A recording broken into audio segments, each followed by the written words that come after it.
Ракот на дојка е најчестата форма на рак во светот и според податоците од пред некоја година од Светската здравствена организација и глобалната база на податоци за канцер, во 2020 само биле регистрирани околу 2,3 милиони нови случаи. И се очекува дека бројот на нови случаи за жал продолжува да расте. Тоа можеби и Наташа ги има како податоци во текот на следните години поради старењето на популацијата и можеби велате и подобрениот пристап на дијагноза. Како и да е.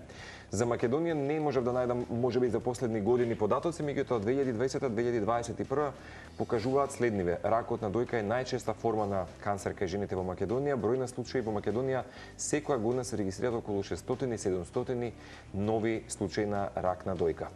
Инаку прогнозите и за годинава се базирани на податоци од претходните, за жал, трендови во овие здравствени системи. Тоа е вклучува зголемен број на случаи, се очекува за жал повеќе случаи поради зголемена старачка популација, подобрени дијагностички технологии, зголем број на свесност и превентивни прегледи и ефикасност на третманите. Со напредокот на медицината, стапките конкретно за преживување на ракот на дојка се зголемуваат, иако тоа зависи некој пат и од стадиумот и откривање на типот на канцер. Да, и споменавме дека она кое што го реализираме во утринска нателма и во текот на месец октомври, кој што е месец посветен на борба против ракот на дојка или подигнување на свеста за тоа, отвораме неколку теми, меѓу другото и следната, кога зборуваме за едно лично сведоштво, приказна која што носи надеж и која што зборува за борбата низ таквиот животен пат, но и љубовта и поддршката кои што сте неопходни во тој период. Имаме можност и навистина задоволство ние, а и сме благодарни што една таква приказна можеме да раскажеме, да пренесеме, а со тоа и да допреме до многумина, поточно она кое што е најважното или суштината, и затоа постојат и сите оние кампањи и се зборува токму за тоа, превенција, само прегледи и тоа кое што е важно да се биде силен во тие моменти. Наши гости денеска се Наташа Бабулова Ангелеска и незината ќерка Тамара Ангелеска, која што секој од свој аспект ќе ни ја каже својата приказна. Ви посакуваме добро утро и добро дојдовте во утринска нателма. Добро утро. Мал метеж во Скопје, на време пристигнате. Прво ќе ви заблагодариме што во оваа убава форма дојдовте. Некако Тамара ни беше убава поддршка за да го направи, секако нели ова и за сите некако многу полесно да се допре темата до помладата популација, кој што со Ивана велиме Наташа дека секоја болест не е болесна само на тој што се носи со истото, туку е болест и на едно семејство, и психолошки, емотивно.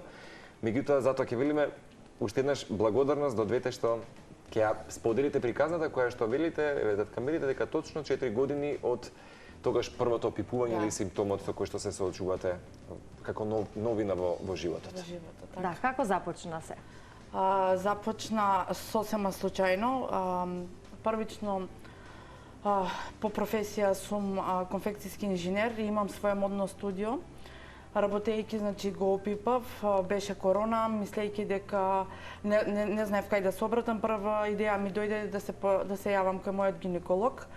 Ми направи ехо на дојка и ми рече дека е некое мало воспаление и ми даде антибиотик и мислам дека тука малку направивме грешка, зашто што самиот антибиотик го повлече.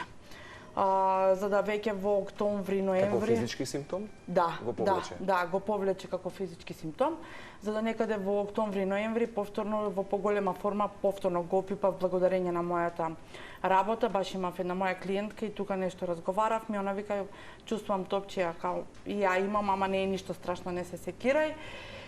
Ама излезе дека треба да се секирам. И тука почнаа веќе, значи, моите патешествија по правење мамографии, со тоа што во година пред тоа отидов на своја иницијатива да направам ехо на дојка во некоја приватна ординација. Искрено да ви кажам, јас гарантирам дека и тогаш сум го имала канцерот, но многу е битно да знаеме кој не ги чита резултатите. И покажа дека немам ништо и јас, знаете, онака си бев слободна, па не е ништо, ќе помине. Правејќи мамографијата, излегува дека имам канцер на дојка. Се направи хируршки зафат, излезе дека имам втор А стадиум со 11 лимфни јазли извадени, од кои што 2 беа позитивни. Поминав 8 хемотерапии, 15 зрачења и во моментов сум на хормонска терапија и таблетарна и со примање на инекции на секој 3 месеци. Значи хормон зависен, претпоставам. Да, хормон зависен. и тоа е тоа, значи таа диагноза. Дали во време тренјето, значи откако по тој само преглед и да кажеме тие можеби околни патишта додека да се утврди точната диагноза, почувствувавте некој друг симптом, освен очигледно интуитивно или пак нели верувајќи на никаква физичка болка, со тоа што се кажувам, мојата сестра пред 13 години го загуби својот сопруг од канцер и тогаш се појави тој некој страф, леле, што и правев буквално секоја година тумор маркери. Во моментов кога уствари ја го имав канцерот, имав направено тумор маркери, но тие не беа зголемени.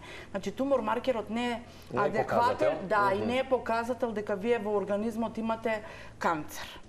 Сето тоа, значи, за тоа се прави ехо на дојка, се прави мамографија или се прави во нели крајен случај магнетна резонантна на дојка за да бидеме сигурни дали тоа е вистински канцер на дојка и односно во која големина е. Затоа што кога се договарав со хирургот, беше договорено првично да се извади цела дојка, кај мене не е извадена цела дојка. Јас сум оперирана квадрантно затоа што самиот тумор беше само 9 мм, тој беше капсулиран. И за моја среќа за тој пуштил метастази, но за моја среќа, еве да кажам, не беше одстранета цела дојка, нели колку и да кажеме се живее без дојка, но според мене тоа е сепак женственоста на секоја жена. Како не. Тоа е. Извини, Марче, само во контекст на ова, која беше првата мисла откако ја дознавте диагнозата, првата мисла која што ви помина во глава? Верувам дека тоа е нели најтешкото нешто со кое што може. Знаете како знам дека мамографијата ја праве во Букурешт. Морам да кажам дека искрено тоа беше се тоа толку на брзина, барање луѓе за како сето тоа брзо да го направам. Во тој момент мојата фамилија беа долу. Тамара имаше тогаш само 12 години и кога докторкава која што ја прочита мамографијата ми рече вас мора да ве види торакалец, ја бев свесна дека нешто се случува. Излегов по ходникот во болница во Букуреш, знам дека почна да течат солзи, нели, знам дека долу ме чека фамилијава, а братчето нејзино беше тогаш некаде 4,5-5 години тука некаде беше. Почна солзи, мислам, колку и да сте силни, нели, тоа е сепак емоција која што доаѓа внатре од вас. И почнаа солзи и само се симнувам по скали си викам мораш да бидеш присебна, не смеат децата да го видат тој момент, мораш да бидеш силна. За после на 3 дена веќе додам на клиника на радиологија да ми се потврди тоа. Во истиот момент одма се закажа операцијата. Буквално ја во 5 дена ги завршив и биопсија, и мамографија, и закажување операции. И најверојатно нема време да размислувам што ќе се случи понатаму. Да го изживеам сето тој момент. Тоа е на некој начин и позитивно во сето тоа. Па ја би рекла да. Од првото физичко опипување на топчето до операцијата, претпоставам торакална, така? Да, торакална, да. Колку помина натежок период? Претпоставам дека беше многу брзо, пошто беше корона, знаете, не беше онаа гужва низ болниците, да. И буквално тоа се случуваше за една недела. Значи, стварно нема време да размислувам што ќе биде или како ќе биде. И само никогаш нема да го заборавам моментов, пошто нели се договоривме со торакалецот ќе се вади цела града. Помина операцијата со тоа што и на операција кога отидов со насмевка, отидов со онака со многу позитивна енергија, дури му реков добро утро докторе, ќе може ли да ме гушните за да ни тргне операцијата? И бев прва тогаш на програма и буквално кога се разбудив во соба, затоа што ден-два пред тоа буквално верувајте дека ставав рака на градата за да видам како ќе биде моментот, како ќе ми изгледа телото без града, нели? И се будам, ја онака гледам и се пипам и не ми се верувам и само си размислав, добро, најверојатно не е најстрашното, за да, нели, најверојатно не е канцер, можда е нешто помало, но за жал кога излезе хистопатолошкиот наод, излезе дека јас сепак ќе морам да ја поминувам целата терапија. Целата терапија, да. предпоставам со зрачење понатаму и така натаму. Да, имав и зрачење затоа што имав 2 позитивни лимфи, тоа значи бев на граница дали ќе имам зрачење или не, но затоа што сум млада и тогаш бев млада, сепак канцерот го добив на мои 43 години. Не сакаше докторкава да ризикува и затоа ми ги даде тие 15 зрачења. Обично, нели тоа велиме со Ивана сега, фасцинирани сме од цврстиот карактер и дух. Тоа е најверојатно холистичкиот пристап кон себе, психолошки мотивно е најважен. Сегмент, претпоставам дека и Тамара ќе поседачи за истото. Уште нешто би да ја прашал Наташа, прифаќањето на моментот дека се соочувате со една болест сега, да речеме, некако не пријател, туку како нешто што треба да се победи или надмине. Како беше тоа искуство? Тоа искуство, искрено... Да сватите дека тука некој натрапник, меѓутоа нели да се прифати и да се живее со тоа и да се надмине. Така, во тој период јас искрено ви кажам секоја се шалев, дојде новиот дечко во мојот живот. Да, баш така, со една нутриционистка.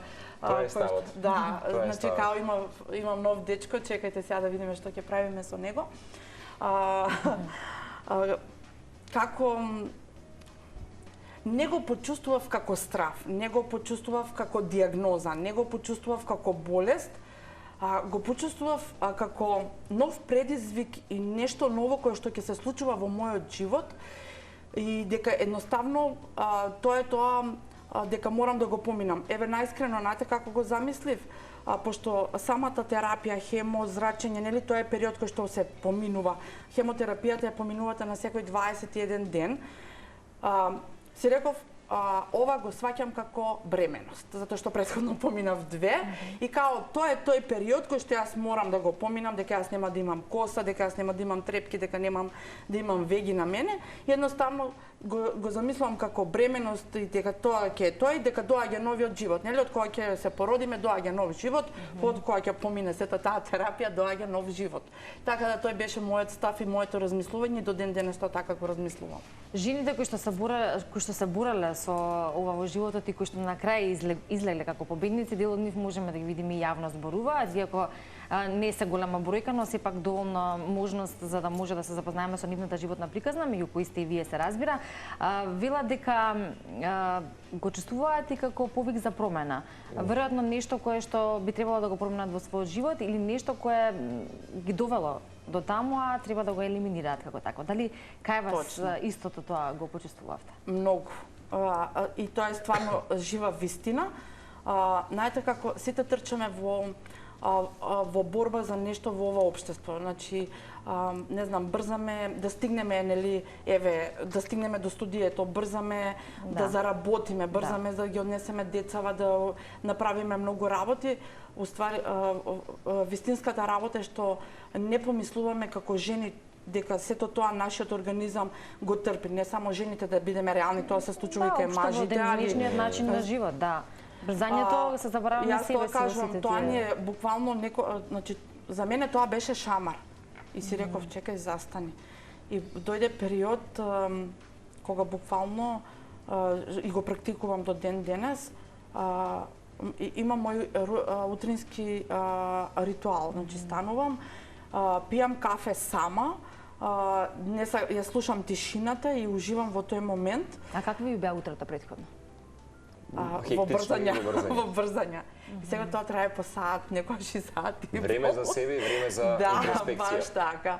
И имаше еден момент, Тамара ми рече, ти нешто како да стана себична, ми забораваш наутро. И јас само реков, не мама, не сум себична, туку сватив дека премногу време од мојот живот сум ви дала вам, сега доаѓа времето кога ќе си го дадам прво на себе, па после на вас без да се налутиш. Да, и како вела тоа не е себичност, туку љубов кон себе и грижа кон себе. Грижа, бидејќи како велиме, ако сме ние добри, ако сум јас добар, ќе бидам добар и за другите. Време е, Тамара, да кажам нешто. Да, тоа сакам да кажам. Секој пат во секоја приказна постои нели сведок, тивок сведок, кој што ја носи половина од болката и приказната.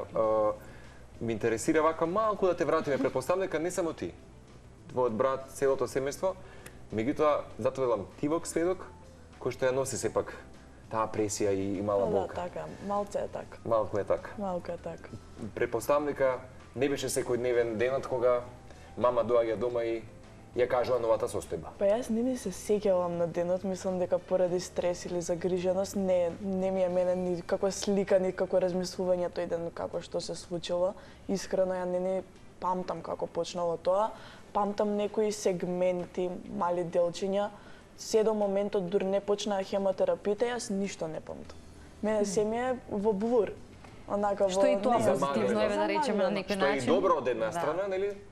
Па да, до некаде е добро поради тоа што не мора да се навраќам на тоа да се сеќавам на тоа секој ден, ама памтам дека се тешки хемотерапиите, дека сум гледала да ја помогнам на мама. Ние тој период бевме со онлайн часови поради короната. И беше полесно да речеме поради тоа што и бев дома, можев со седе и помагам, ама по друга страна и ти 24 часа да си дома секој ден цело време со месеци само тоа и тоа и тоа да го гледаш. И тоа беше малце напорно, ама по друга страна знам дека и бев потребна во тој момент. Ти тогаш имаше 12 години, така? Да. 12-та, тоа е веќе почеток на пубертет. Да. Да. И тоа повторно е, да речеме... И емотивно ново доживување, период во животот и за кој самата што- себе. Па да, емотивно е тешко поради тоа што поминуваш работи и во детскиот живот, да речеме, Тинеџерскиот. Тинеџерскиот живот со друштво, прва љубов, Да. такви некои работи, а плюс имаш и дома проблеми, и дома треба да помогнеш и да си посветен, и плюс школата. Да. И таа година ми беше единствена година кога не се пријавив на ниеден надпревар за во основно поради тоа што немаше како да се постигне. Мислата тука е. Да, мислата цело време беше во мама и не после се отвори опција да одиме и со физичко присуство, ама едноставно мислам дека немаше да го издржам тоа ја да сум во школа, мама да е дома. И јас си останав таа цела година, мислам дека ја изодев со онлайн часови, за да бидам дома повеќе да можам да помогнам некако, да донесам позитивна енергија, гледав да правам шеги од се. Браво. Кубава низ играва дома. Да се Само за да се насмееме понуди сите. насмевка кај мама. Да. Претпоставам дека можеби за разлика од тебе, можеби некои твои соученици би го направиле спротивното. Меѓутоа, дали знаеше да ја споделиш приказната дома пред најблиските другарки, другари, да ја споделиш можеби твојата емоција или сепак си го чуваше во нај... за себе, некако си го чував за себе, поради тоа што сум тип на човек што не сака да ги оптеретува другите со моите проблеми и си го чував за себе, така. Храброста веројатно и силината, како велиме, ја има наследена од наташа од вас. И веројатно тоа не само што е генетски наследено, веројатно е и во однос на воспитување и начин како треба да се одговори можеби на предизвиците во животот, иако тоа се навистина чувствителни години и секогаш е за ете таа свесност дека треба да се помине така на еден начин делумно со хумор, да биде секојдневието исполнето позитивно, за да нема поголеми трауми или последици. Јас секогаш го кажувам тоа како ја не се кајам во ниеден момент. Тамара која се роди, за жал немаше кој да ја чува. Пробав да работам и сватив дека така детето не ја добива потребната љубов, грижа и така одлучив уствари во својот дом да почнам да изработувам и да шијам. И искрено ви кажам, ја веќе 15 години функционирам, ама од друга страна сум среќна затоа што јас бев тука во секој момент, зборам нели да ги пречекам од училиште, после дојде и братчето.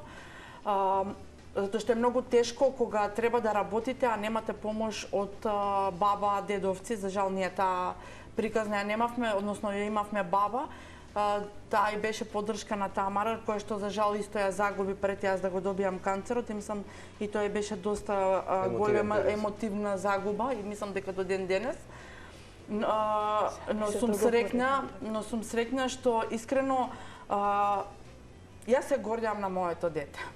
Затоа што некој на 12 години, па и сега на 16, да размислува како да има 20 и да се бори во ова општество, затоа што Тамара во ниеден момент, ни во основно, па сега дури и во средно училиште, не добри поддршка од професори и од наставници тогаш кога најмногу и требаше. Иако јас како родител се појавив и го кажав тоа дека ние ќе поминуваме низ тежок период во нашето семејство, кога прашав дали знаат што се случува со моето дете, ми беше речено дека таа не попуштила со учењето. Не е секогаш само оценките дали се петки. Апсолутно. И ние дојдовме до момент кога јас сватив дека на Тамара и треба малку психолошка поддршка и Тамара прифати, значи секогаш разговараме на таа тема. Еве јас во петокот поминав уште еден третман, значи и сега ги чекам резултатите. Ако нели биде се во ред, продолжувам таму кај што застанав. Ако не дај Боже, значи имам нели ново појавување на болеста, почнуваме од ново. Јас сватив дека мене во тој момент сега што следува, мене ми треба психолошка поддршка. Јас во истиот момент побарав психолошка поддршка. И мислам дека тука е најпотребната дека тоа е многу потребна работа. Не само на нас онколошките пациенти, туку и на нашите семејства. Прво тука се децата, тука се и сопрузите, затоа што мислам дека мажите се уште не можат да сватат што значи да имаш жена или некој од семејството заболен од канцер. И ако влезете на онкологија ќе видите дека 90% од жените се сами и дека сами ја поминуваат таа битка. И мислам дека самото општество треба малку повеќе да работи на таа тема, значи дека треба се заземе психолошката поддршка на целото семејство. Затоа реков, секоја болест не е болест само на самиот човек кој што ја има, да речам, таа своја новина или приказна, туку е семејството. Би сакал само уште ова да прашам. Не би сакал да навраќам некои стари рани, можеби кои што ние како медиумски работници ги споделувавме за јавноста. Меѓутоа, моментот кога се сподели дека онколошките пациенти добивале физиолошки раствор. Добро, да. Како ја примивте веста, Наташа? Искрено... Претпоставам дека кај вас... Ја поминав, ја секогаш кажам, до ден денес, значи имав преубав третман, еве, и нели поминав уште една интервенција во петокот.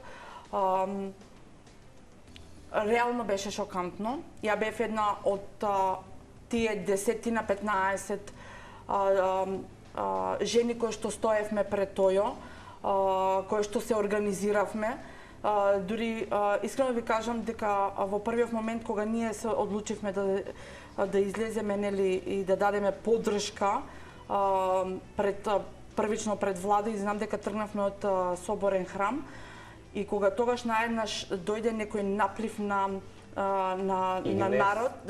народ, свативме дека тука стои нешто политички, ние тука се тргнавме. И во секој момент кога се случуваше да се организира било каков протест за таа ситуација, кога имаше толпа на народ, односно кога знаевме дека стои некоја политичка партија позади тоа, ние се тргнавме. Ние не сме политички болни. Нас не ни интересира која власт во моментов е присутна во нашата земја. Нас не интересира да има редовна терапија за секој онколошки пациент, да има редовно термини, да се помага на луѓето, односно, значи не зборам само за жените, октомври месец, но тука збориме за целокупната држава, кој што заболувањето на канцер, бројките се застрашувачки. Јас сум член на Хемаонко.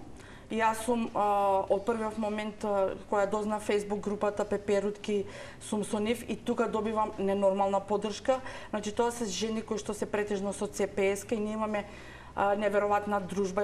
Денеска имаме една од нашите Пеперутки слави роден ден, на Маринче да ја честитаме.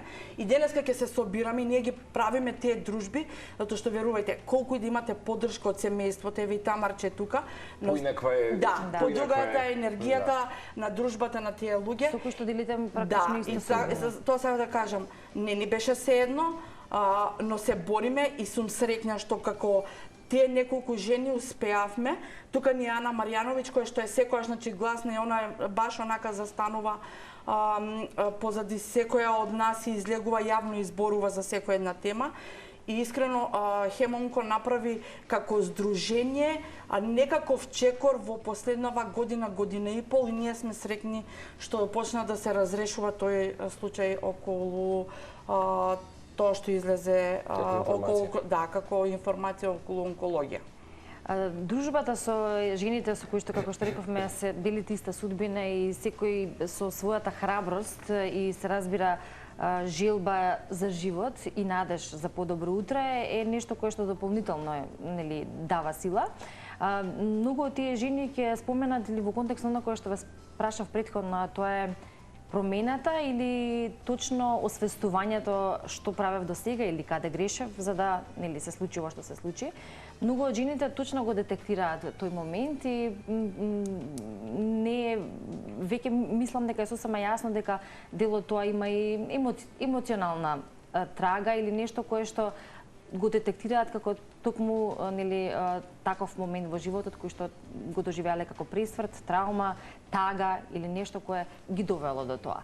Дали кај вас постоеше таков момент во животот кој што вие се сомневате дека е можеби некаков тригер за тоа што се случува? Освен динамиката на секојдневието, брзањето, притисокот, тензиите кои што ги има и секој од нас во делот во животот, има ли нешто кое што Тоа е тоа што пред малку го реков, кога ќе влезете на онкологија ќе видите дека 90% жените се сами. Обично се кажува дека жените кои што заболуваат од канцер на дојка, тоа е поврзано со емоцијата. Да.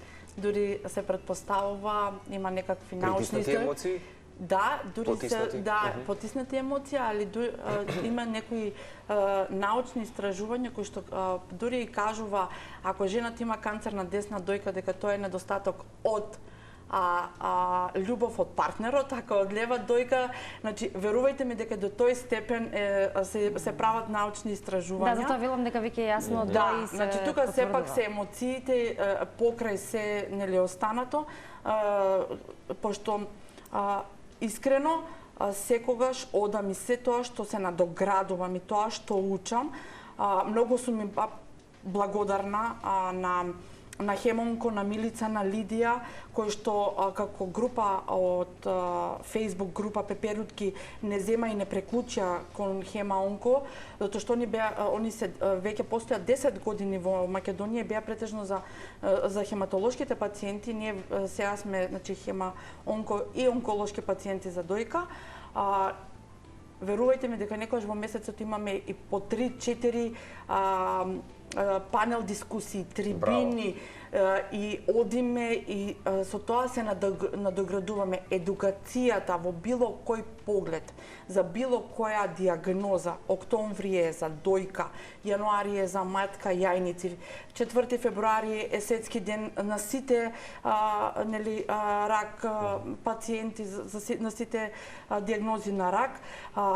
Значи, Хемонко, верувајте ми, секогаш е секаде присутен, дури излегуваат и надвор од границите, се едуцираат, дури Тамара е волонтер во Хемонко и секогаш е присутна кога може да доаѓа на сите тие предавања, па дури доаѓа и со своји ученици, соученици од училиштето. Верувајте ми, колку повеќе се едуцираме, тоа е подобро за нас и така ја будиме свеста за многу работи кои што треба да ги направиме за секоја наша диагноза. Да се освестиме каде е нашата скриена емоција или што е она кое што можеби доволно е вашето појавување денеска и храброста да говорите за истото и претпоставам дека Тамара приказната прв пат кога се соочувате може пред 4 години со мама и со цело семејство, сега е поинаква, веројатно похрабро и ти делуваш, пристапуваш кон истото, веројатно го гледаш тоа момче кое што дошло, кое што сте го испратиле кај мама, поинако да го кажеш и пред твојата генерација на соученици? Да, и некако постручно го гледам веќе, поради тоа што се одлучив за медицината, учам како средно и вистина, може би ми спомнува Наташа, може изумив.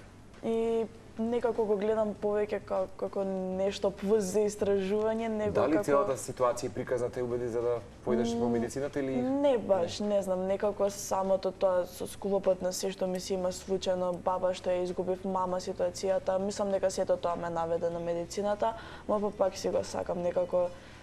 Тоа ми било како тоа да ми било желба цел живот. Смеам да прашам нешто, веројатно најтешките велат ситуации кои што ги минуваме веднаш по дознавањето на веста е патот до онкологија. Вела дека таму се тие дами во случајот, конкретно сега ќе кажам за ракот на дојка, тоа се бројни пациенти кои чекаат термина ехо, термина мамографија и така натаму, и вела дека како веднаш да си сојузник со сите тие таму жени и веднаш се поврза со нивата приказна. Не знам дали Тамара имаше прилика да ја доживее можеби сената со онкологија или Да? Дефинитивно ги имам запознаено скоро сите нејзини пријателки што се со таа болест и со сите нив сум блиска и сите ми си имаат отворено на некој начин да кажеме, имаме разговарано за тоа како е ситуацијата кај нив, како е кај мама, што било различно. И они ми се мене подршка, сите од нив ми имаат кажано колку пати сакаш дојди, кажи ни, ќе разговараме, ќе ти бидеме подршка во моменти ако не можеш со мајка ти да збориш. Кога мама ја добиваше хемотерапијата, беше со неа на теднови таму? Или недозволено, не знам. Не, тогаш беше корона беше, не беше толку дозволено, да. За зрачењето одев со незе и ми дозволија сестрите да влезам во просторијата да го разгледам апаратот. Затоа што веќе беше љубовта за медицина, во средно медицинско, да. Меѓутоа претпоставам дека тука па особено поинаку се поврзувате и како мајка и како ќерка кога поминувате низ една нова приказна. Па еве сега во петокот беше со мене. Јас секогаш кажувам, она е мојата најголема поддршка.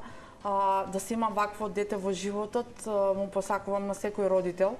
Она тоа го знае и ние имаме, уствари немаме релација мајка-ќерка, ние имаме пред се прво другарски однос и нити таа има некакво ограничување за било какво прашање спрема мене, па ниту јас еве и кога нели ти ме покани кога праша дали Тамара би дошла, се сеќаваш моите зборови, ја ќе ја прашам Тамара, сепак таа е таа што ќе одлучи.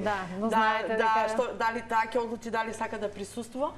И баш зборевме и ми беше многу жал, она сакаше да влезе пошто првично ми беше правено пункција и ми се вгради жица, тоа се вика маркирање, за да точно се знае која лимфа треба да се извади. Од 8 септември директно продолжив на торакална и Тамара цело време беше со мене. Значи Тамара чекаше да влезам во операциона сала, Тамара чекаше јас да излезам од операциона сала, да се освестам, да ме види дека сум добра и тогаш веќе да замине дома кај своето братче и да продолжи понатаму. Кога го споменавме братчето, добро е да кажеме и како тој се соочило со ова, иако на своја помала возраст се разбира.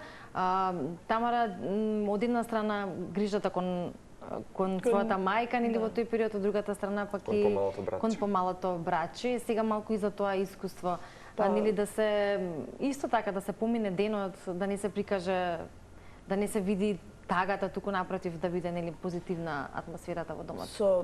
Он ми е слабата точка некако, колку и да се караме по дома, он стварно ми е слаба точка и никогаш гледам секогаш да му ја ублажам ситуацијата, да ја упростам, да ја направам позитивна на некој начин, колку и да е негативна. Еви сега кога беше операцијата, он веќе скроз се разбира што како... Колку години имате сега? 9 и по. И се разбира, знае дека треба на операција мама да оди, знае отприлика колку време ќе биде тоа, знае дека јас сум цел ден со нејзе и на секои 15 минути ми звонеше, ја отидов кај мама во кола да поспиам, оце со бајло рано станата, он ми звони, викам даде добро е, ќе биде добро. И стигам дома и го гледам целиот таков потечен во очите, викам плачеше? Не. Викам, како не си плачал, ти се гледа во очите дека си плачал. Викам, ама не ми се љути, викам, не саботам зашто си плачал, нели зборевме по телефон. А може да се јавам на мама на Вибер, викам, звони, ама ќе видиш и други жени во позадина. Добре, јас ди се јавам. И целиот таков се насмеа конечно, дочека некој дома да има со него и се насмеа од осмица до осмица. Една убава работа е што претпоставам дека твоето модно ателје ти помогна веројатно и полесно процесот да го поминеш, да како велиме со Ивана, секој пат умот треба да не биде зафатен, некој пат за да креативност. И преку креативност. И верам, ако не грешам дека денеска се изработуваат перничиња, твоето модно ателје денеска покрај креациите за дами, жени кои што поминуваат низ слична приказна. Така. Тоа започна пред 3 години благодарење на една наша сограѓанка која што живее во Швајцарија и која што исто има поминато операција со канцер на дојка. И вика, кога ја излегов од операциона сала, мене веќе ме чекаше перничето на креветот во болницава. И она ја даде таа идеја. Да се создаде тука нешто. Да, се создаде тука нешто. Сега ние како пазар поврзано нели со материјали и такви работи малку сме шкрти, нели тоа го работам, таа ми е професијата. И дојдов до идеја дека за да може нели сепак тоа да биде символично и да биде нешто дека го означува почетокот нов и дека нели да го означиме октомври месец како розев месец, ми текна да правам штампање, односно да биде едната страна бела, тоа доди на штампање, да се изработува, да се полни. За жал, веќе еве точно една година немам никаква донација, сепак има потреба од тие перничиња, за жал. До претходната година имаше, да кажам, фирми кои што или поединци кои што се кои што ја поддржуваат таа идеја или кои што ќе се јавија, ќе пуштеа кај мене на сметка, ја одма ќе ги изработев перничињата и тие перничиња се доставуваат на торакална затоа што тие помагаат за подкревање, еве сега во моментов пак сум значи нели се вадат лимфни јазли, тие лимфни јазли прават отежнување за кревање на раката и функционирање на раката. За тоа значи полесно спиење кога патувате. Како поддршка? Да, како поддршка за полесно нели да биде подкревање, да не доаѓа до отекување на самата рака кај што сте оперирани. И значи ги донираме перничињата. Се надевам дека во иднина еве со ова гостување повторно ќе се активираат поединци или фирми кои што можеме да поддржиме, всушност имате сметка каде што може да еве или на Хемаунко нека го контактираат слободно, може таму да се пуштат како здружение. Кај мене на сметка тоа не е никаков проблем, се изработуваат и после се донираат на торакална и се донираат или на онкологија. Но сепак ќе кажам подобро на торакална затоа што целиот процес, нели операцијата завршува на торакална е тука и првиот контакт за тие перничиња. Пошто ги спомнавте бројките, еве јас ќе ви кажам. Сакам да искрено би прашал. Така, јас сега ќе ви кажам. Првата година кога се изработија перничињата и кога се донираа на торакална, прашавме која е бројката која што нели би требало ние да ја правиме за да се донираат. Значи перничињата се наменети баш за жени кои што имаат канцер на односно со операција, зашто да бидеме реални, не секоја интервенција на дојка мора да биде односно биде малигно, може да биде и белигно, ама сепак е операција. Кога прашаме, рекоа дека не може да ни кажат унапред, дека ќе ни кажат бројка за нели месеци уназад, месец-два. Месечно на торакална хирургија, значи пред тие 2 години, беа од 80 до 120 операции само на торакална за дојка. Тука не ги ставаме во предвид нели приватните клиники кои што исто се прават операции на дојка. Бројката, колку што знам, кога сега ни беше нели розовиот месец, односно нашиот појадок, 4 октомври појадок со Хемонко во парк, знам дека немаше некакви податоци пошто она ги буквално како личност ги тера тие работи. Знам дека до јуни месец веќе имаше 600 ново заболени од канцер на дојка. За годинава? Да, значи до крај на годината мислам дека беше бројка од 1000 до 1200 само на дојка ново заболени. Вака ќе кажам, секоја промена која што ќе осети било која жена, па ќе кажам и маж, може да делува смешно, но на ниво на светски статистики, ако до пред некоја година канцер на дојка кај мажи било 1%, сега е веќе пораснато на 5%, кој што не е мала бројка. Кај жените тоа еве ги кажав бројките од прилика. Значи секоја промена нека прават месечно само преглед. Хемаунка тоа го сподели како видео на нашата Facebook страна, да видат како тоа се прави, значи како видео се спрема тоа, можете слободно еве да направите контакт со Ана, со Милици и со Лиде, се спрема брошура која што е Хемаунко ќе ја издаде за само преглед како тоа ќе оди. Може исто да ги поканите да бидат ваши гости кои што нели ќе ја промовираат таа брошура. Нека прават само прегледи.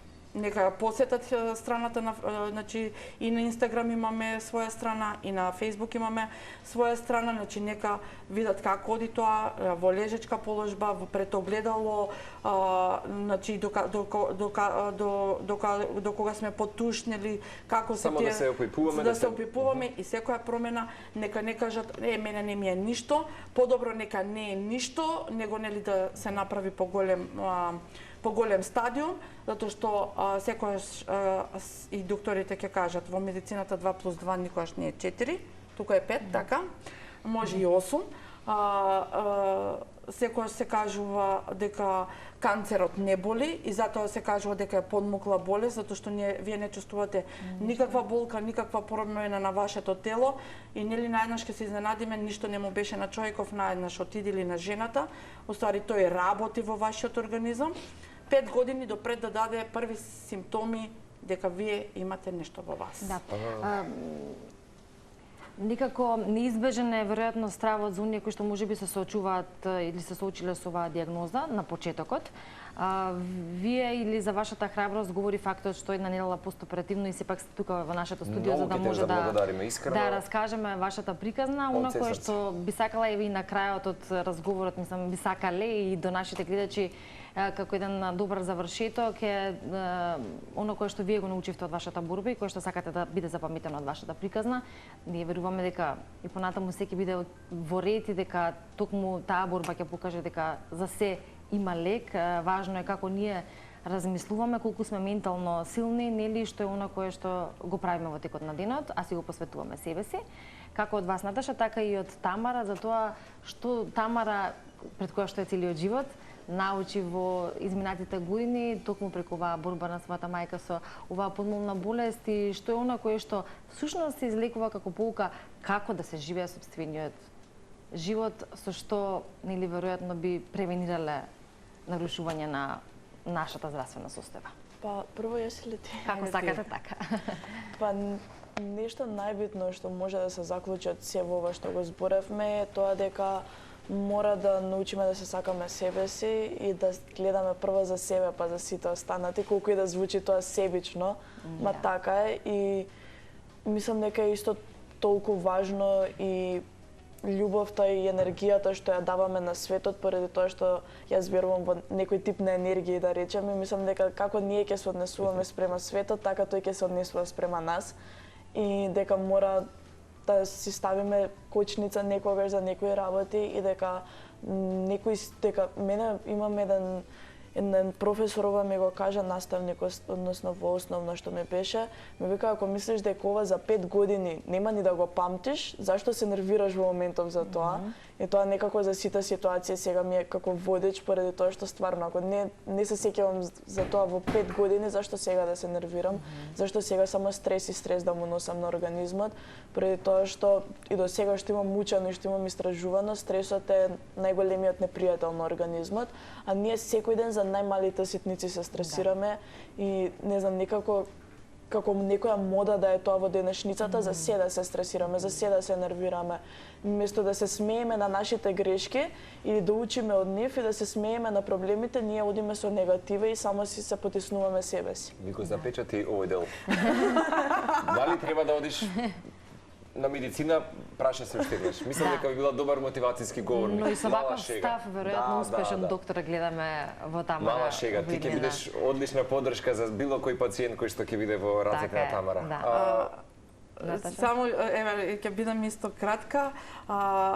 Прво морам да кажам една голема благодарност на Магдалена Ризова. Да, именно тоа да знам дека имаш амбиции и афинитети кон театарот. Да. И тоа е уште едно поглавје што си го имаш, така? Да, детството ми е поминато во театар, комедија, горе во салата, што... Мислам дека заслугата за овој говор... Да, Дека има уште една многу битна личност во градењето на Тамара покрај мама, Маги, Сашо Ристовски. Ќе споменеме и Моника од Јанта Воли, пошто Тамара е исто и бивши одбојкар, но поради повредата на колената, за жал не продолжи како одбојкар, но знае некојаш да биде како помошник тренер во Јамта волеј. И Мони е едно така прекрасна личност кој исто доста помогна во растењето и созревањето на Тамара. А јас ќе се надополнам на сето ова, точно дека не треба да се стресираме. Секојаш ја како гледам на секоја една ситуација. Секојаш бидете насмеани. Насмевката е таа која што не прави позитивни. Секојаш и на негативното гледате позитивно. Затоа што позади секој еве ќе кажам, позади секоја гасеница излегува пеперутка. А ние сме пеперутките кои што го правиме овој свет поубав, иако не е се така розево како што сакаме да биде. Но нашата сила, мислам дека и ова денеска порака ќе изгледа уште порозево и дека баш октомври месец ќе биде понатаму вистински розев, а не вака со зголемени бројки и пациенти кои што за жал се повеќе и повеќе.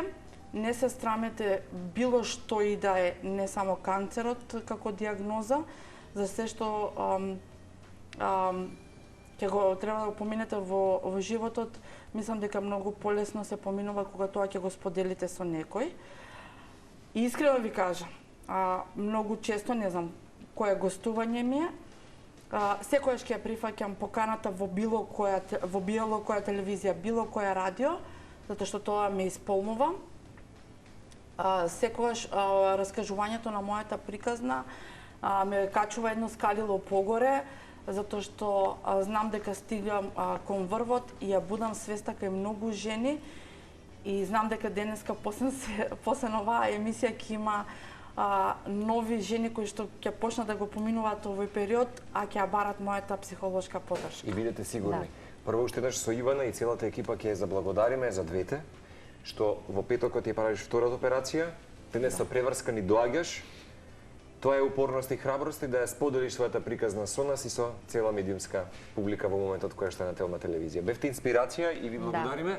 Секојаш. Чекаме повик дека се е добро. Да, обавезно. Посекуваме добро Мислите здравје. со вас. Заедничка, секогаш вака да останете заедно во заедничка дружба и се разбира на Тамара многу успех со оглед на оваа зрелост на овие години, веројатно тоа е несумнено дека ќе биде мислам дека така. направивте една горделивост и кај мене и кај Ивана, кај целата публика, како треба веројатно да се справиме секој од нас. Ако малку погрешивме, ова денеска беше инспирација како да се вратиме на вистинскиот пат. Би ми било мило дека сме помогнали со Тамара и да знае секоја мајка и секој родител дека детето е најголемата поддршка на родителот, а и родителот е најголема поддршка на своето дете. Така е, Благодариме од убаво срце. кажано. Ви благодариме за вашето време и за оваа тема која што е навистина важна, особено кога зборуваме и за бројките, но и за она со кој што се соочуваат овие пациенти и пациенти.